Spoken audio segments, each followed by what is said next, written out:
नमस्कार मित्रों, आज हम आपको पितृपक्ष की पावन कथा सुनाने वाले हैं, जिसे सिर्फ सुनने मात्र से मनुष्य के सभी पाप नष्ट हो जाते हैं। और तो और मित्रों, सारी गरीबी भी खत्म हो जाती है और उसके सभी पितृदोष नष्ट हो जाते हैं।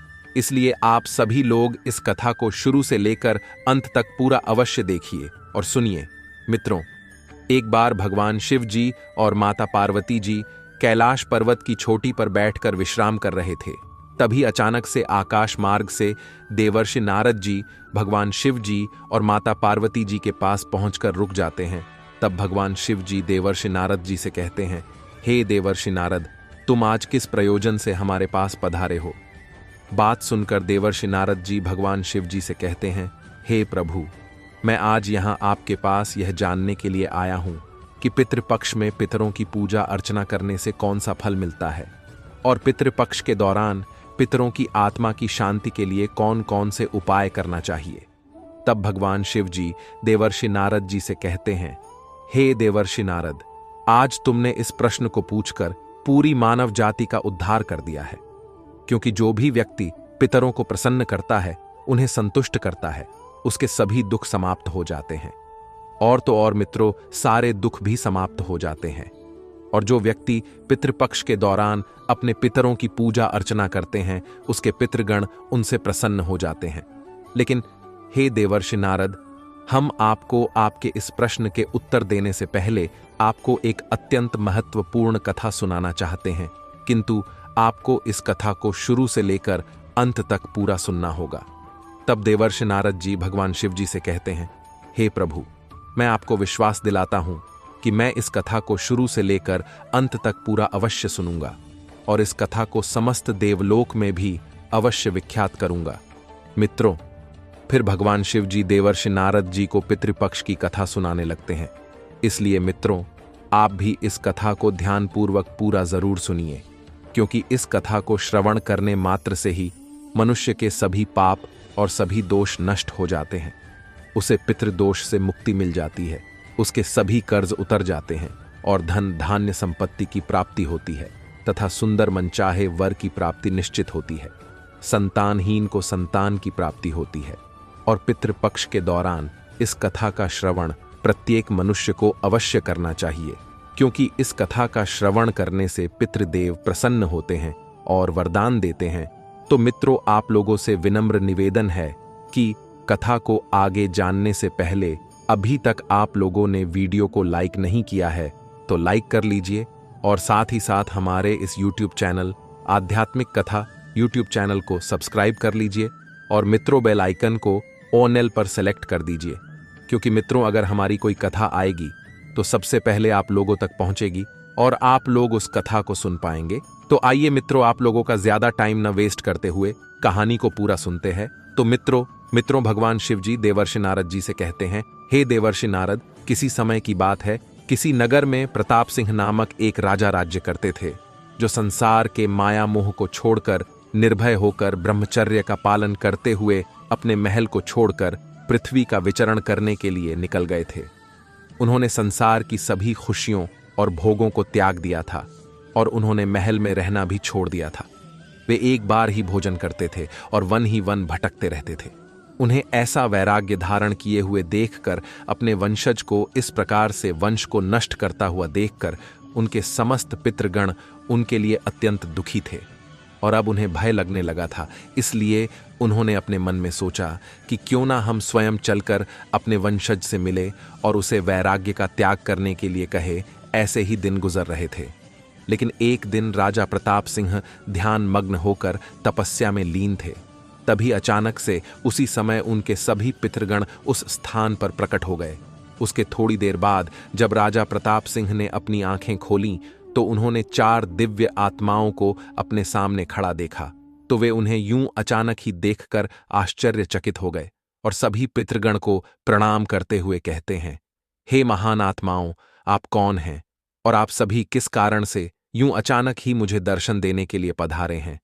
तब वे सभी दिव्य आत्माएं राजा प्रताप से कहते हैं, हे पुत्र, हम तुम्हारे पूर्वज हैं और हम तुम्हारे इस वैराग्यपूर्ण आचरण से बहुत ही दुखी हैं। इसीलिए आज हम सभी तुमसे मिलने के लिए यूं अचानक ही पधारे हैं।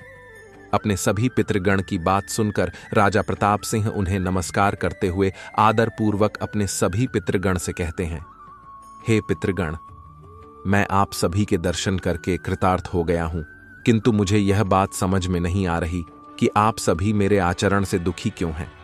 आप सभी कृपया करके विस्तार से मुझे बताने का कष्ट कीजिए कि मुझसे ऐसी कौन सी भूल हो गई है जिसकी वजह से आप सभी पूर्वज मुझसे असंतुष्ट और दुखी हैं। तब वे सभी पितृगण राजा प्रताप सिंह से कहते हैं, हे पुत्र, आज तक तुमने किस कारण से विवाह नहीं किया है, क्योंकि विवाह स्वर्ग और मोक्ष प्राप्ति का उत्तम मार्ग होता है। गृहस्थ जीवन के बिना मनुष्य को शाश्वत बंधन होता है और गृहस्थ जीवन में रहकर मनुष्य देवताओं, पितरों, राशियों और याचकों की पूजा करके उत्तम लोकों को प्राप्त हो जाता है। वह देवताओं को स्वाहा और पितरों को स्वधा शब्द के उच्चारण से तथा घर के द्वार पर आए हुए अतिथियों और याचकों को दान देकर उन्हें संतुष्ट करता है। इसलिए तुम विवाह न करके, संतान को उत्पन्न न करके देव आरण तथा पितृजनों के आरण से मुक्ति नहीं पाओगे और संसार में रहने वाले मनुष्य, आर्ष तथा अन्य प्राणियों के लिए भी तुम प्रतिदिन आरणी ही हो रहे हो। तुम संतान की उत्पत्ति के बिना स्वर्ग को कैसे प्राप्त कर पाओगे। वे सभी पितृगण राजा प्रताप सिंह से आगे कहते हैं, हे पुत्र देव, पूजा, पितृतर्पण तथा संन्यास ग्रहण किए बिना तुम्हें स्वर्ग की प्राप्ति नहीं होगी, लेकिन अगर तुमने विवाह नहीं किया तो यह अन्याय सिर्फ तुम्हें कष्ट ही देगा और मृत्यु के बाद तुम्हें नरक की प्राप्ति होगी। तुम्हें अगले जन्म में भी कष्ट भोगना पड़ेगा। अपने पितरों की बात सुनकर राजा प्रताप सिंह अपने पितरों से कहते हैं, हे पितरों, जीवन में विवाह करना अत्यंत दुखदायक होता है। इससे पाप का संग्रह होता है और अंतिम काल में यह अधोगति प्रदान करता है। इसी विचार से मैंने आज तक किसी स्त्री के साथ विवाह नहीं किया है। स्त्री संघ परिग्रह करने से मुक्ति नहीं मिलती है, लेकिन जो व्यक्ति अविवाहित रहकर प्रतिदिन विद्या ग्रहण करता है और ज्ञान के अमृत से अपनी आत्मा को निर्मल करता है, वही मेरे लिए श्रेष्ठ होता है। विद्वानों ने अनेक प्रकार के सांसारिक कर्मों का वर्णन किया है, इसीलिए मनुष्य को अपनी इंद्रियों पर संयम रखकर तत्वज्ञान के जल से अपनी आत्मा को शुद्ध करना चाहिए। फिर राजा प्रताप सिंह से उनके सभी पितृगण कहते हैं, हे पुत्र, इंद्रियों को वश में रखकर ज्ञान के द्वारा आत्मा को निर्मल करना चाहिए। यह तुम्हारा कथन बिल्कुल उचित ही है, किंतु यह मनुष्य के कल्याण का मार्ग नहीं है जिस पर तुम चल रहे हो। यज्ञ, तप और दान के द्वारा अपने अमंगल को दूर करते हुए फल प्राप्ति की काम से रहित जो शुभ और अशुभ कर्म होते हैं, वे सभी बंधन के कारण नहीं होते हैं, जिसके कारण पूर्व जन्म के सभी कर्म उस भोग से नष्ट हो जाते हैं और पूर्व जन्म के सभी पुण्य कर्म सुख दुख भोगने से निरंतर नष्ट हो जाते हैं। तब राजा प्रताप सिंह अपने पितरों से कहते हैं, हे पितामह, वेदों में कर्म मार्ग के प्रतिपादन द्वारा अविद्या और माया की पुष्टि की गई है। इसीलिए आप मुझे विवाह करने के लिए क्यों प्रेरित कर रहे हैं, क्योंकि विवाह करके मेरा अनिष्ट ही हो जाएगा। राजा प्रताप सिंह की बात सुनकर उनके सभी पितृगण उनसे कहते हैं, हे पुत्र, कर्म द्वारा जो कुछ भी किया जाता है वह अविद्या होता है।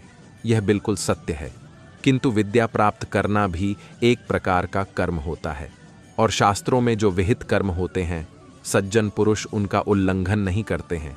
उन्हें उसी कर्म से मोक्ष की प्राप्ति होती है। शास्त्रों में पुरुष को विवाह करने की आज्ञा भी दी गई है, क्योंकि पुरुष को विवाह ना करने पर मुक्ति नहीं मिलती है और संतान के बिना उसे मोक्ष भी नहीं मिलता है। संतान के द्वारा किए गए श्राद्ध कर्म से ही उसे मोक्ष की प्राप्ति होती है। इसलिए हे पुत्र, हमारी कामना है कि तुम विधिपूर्वक विवाह करो, क्योंकि विवाह करने से तुम्हारे सभी कर्म भी नष्ट हो जाएंगे और तुम्हें सफलताओं की प्राप्ति भी होगी। किंतु यदि तुम विवाह नहीं करोगे तो हमारा पूरा वंश नष्ट हो जाएगा, जिससे हमारी आत्माएं तृप्त नहीं हो पाएंगी।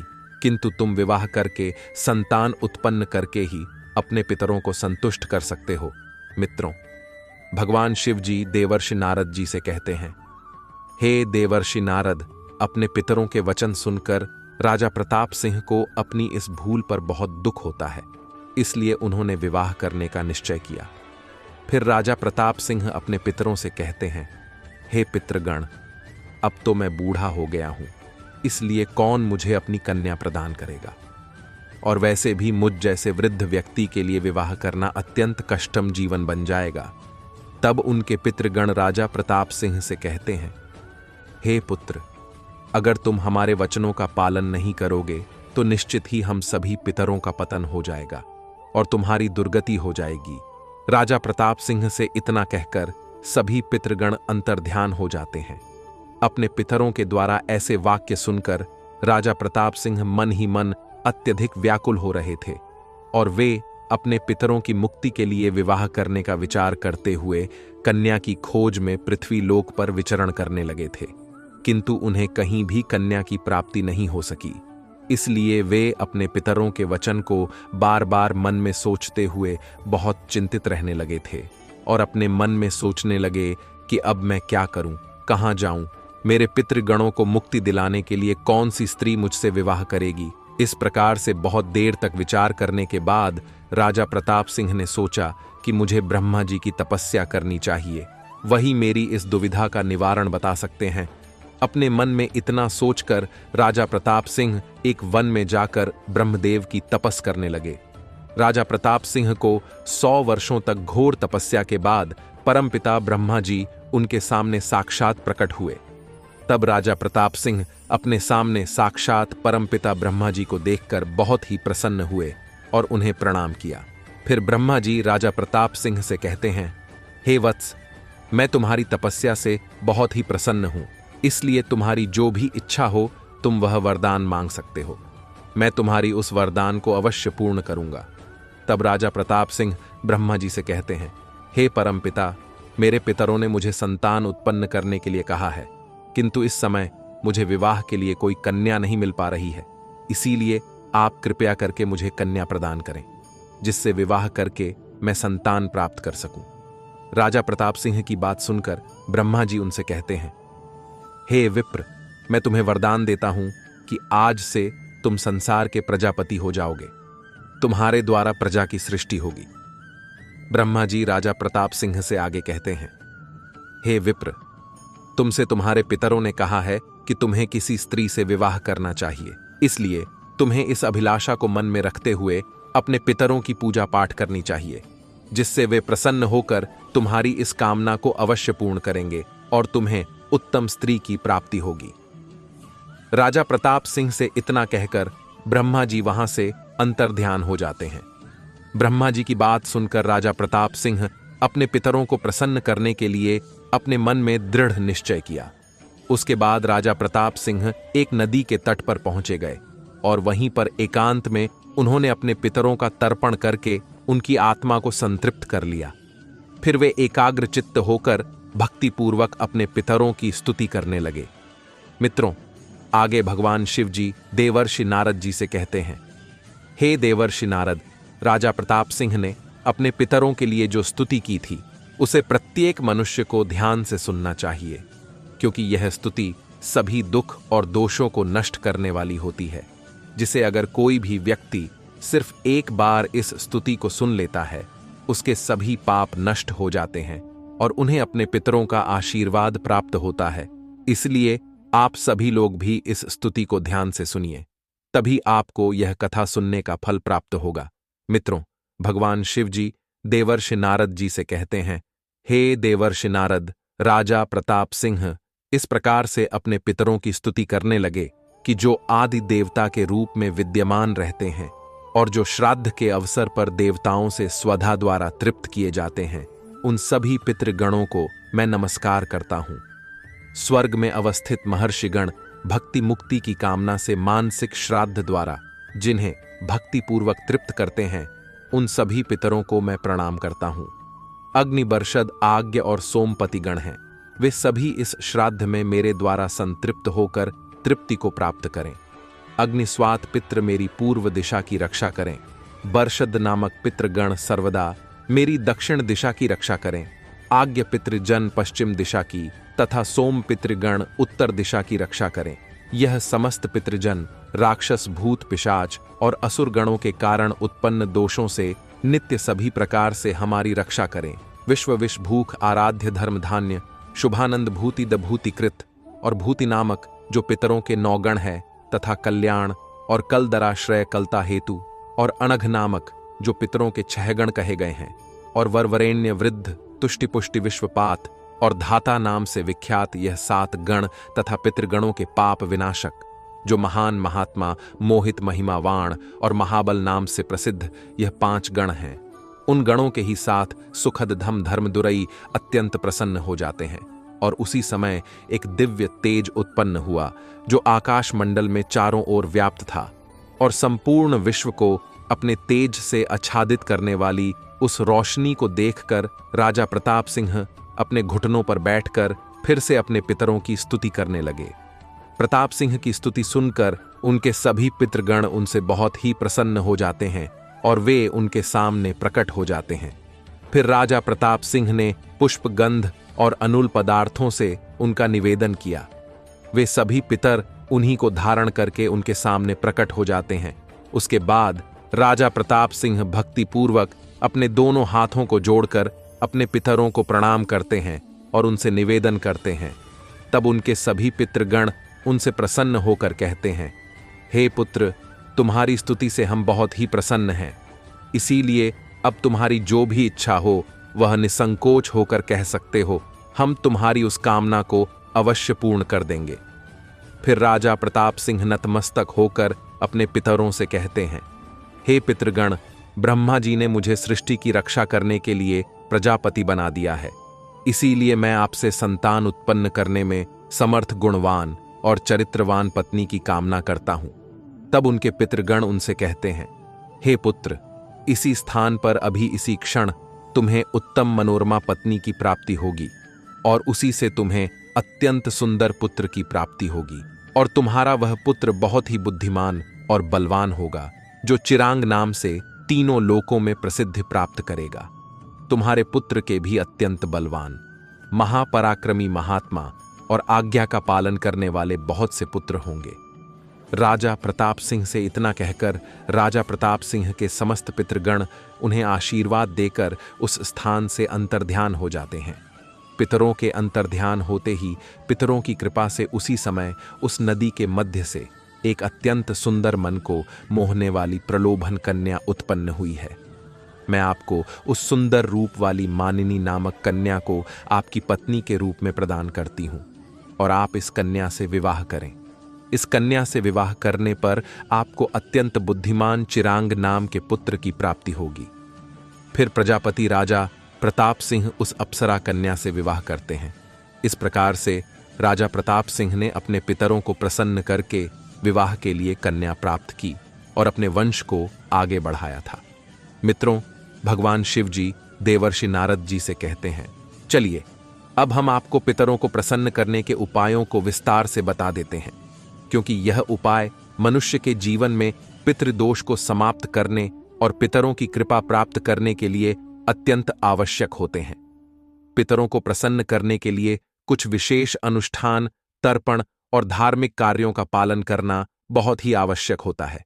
चलिए हम सभी उन महत्वपूर्ण उपायों के बारे में जानते हैं। पितृ को प्रसन्न करने का सबसे पहला और मुख्य उपाय तर्पण विधि होती है। तर्पण का अर्थ होता है जल अर्पण करना। इस विधि के अनुसार पितृपक्ष के दौरान पवित्र जल को हाथ में लेकर पितरों का आह्वान करते हुए उन्हें जल अर्पण करना चाहिए। तर्पण में काले तिल, जल दूध और कृष का उपयोग किया जाता है, और यह कार्य पवित्र मन और श्रद्धा पूर्वक करना चाहिए, जिससे पितृगण तृप्त होकर प्रसन्न हो जाते हैं।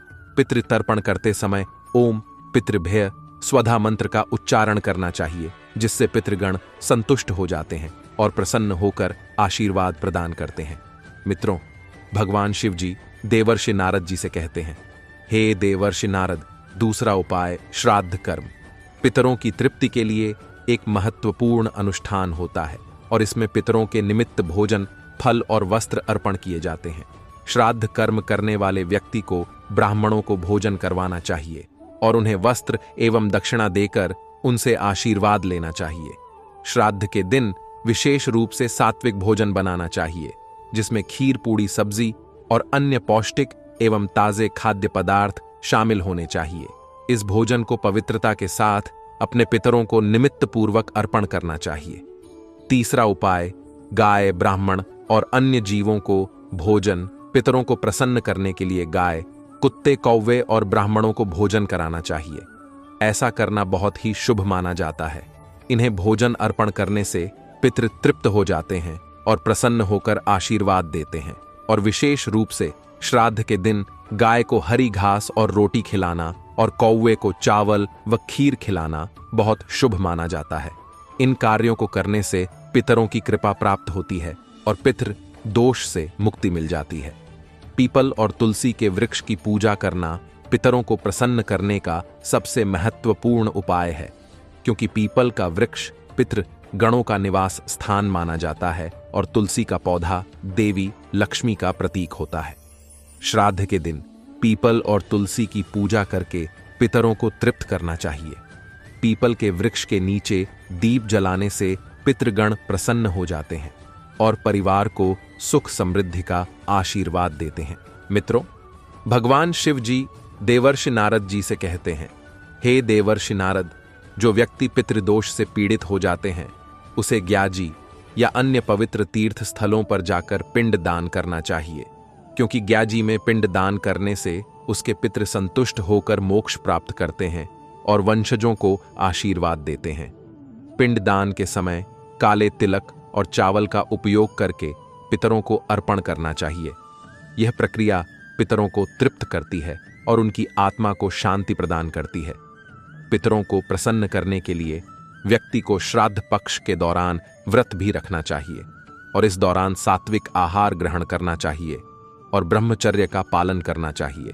श्राद्ध पक्ष में मांस, मदिरा और मानसिक आहार का सेवन नहीं करना चाहिए। व्रत के दौरान भगवान विष्णु जी, शिव जी और देवी लक्ष्मी जी की पूजा आराधना करनी चाहिए। इससे पितरों की आत्मा को शांति मिलती है और वे प्रसन्न होकर आशीर्वाद प्रदान करते हैं। मित्रों, भगवान शिव जी देवर्षि नारद जी से आगे कहते हैं, हे देवर्षि नारद, पितरों को संतुष्ट करने के लिए गरीबों, ब्राह्मण और साधुओं को अन्न और वस्त्र का दान करना चाहिए। यह कार्य विशेष रूप से श्राद्ध पक्ष के दौरान करने से पितरों की आत्मा को तृप्ति प्राप्त होती है। अन्नदान और वस्त्रदान से मनुष्य को पुण्य की प्राप्ति होती है और पितृदोष से मुक्ति मिल जाती है। इस कार्य से पितृगण प्रसन्न होकर घर परिवार की सुख समृद्धि का आशीर्वाद देते हैं। पवित्र नदियों, विशेषकर गंगा में स्नान करके पितरों के निमित्त जल अर्पण करना बहुत ही शुभ माना गया है, क्योंकि गंगा जल पितरों की तृप्ति के लिए बहुत ही आवश्यक होता है, जिससे पितृदोष समाप्त हो जाते हैं और गंगा में स्नान करने से व्यक्ति के सभी पाप कर्म धुल जाते हैं, जिससे पितरों की आत्मा को शांति मिल जाती है। इस कार्य को करने से पितृ प्रसन्न होकर आशीर्वाद प्रदान करते हैं।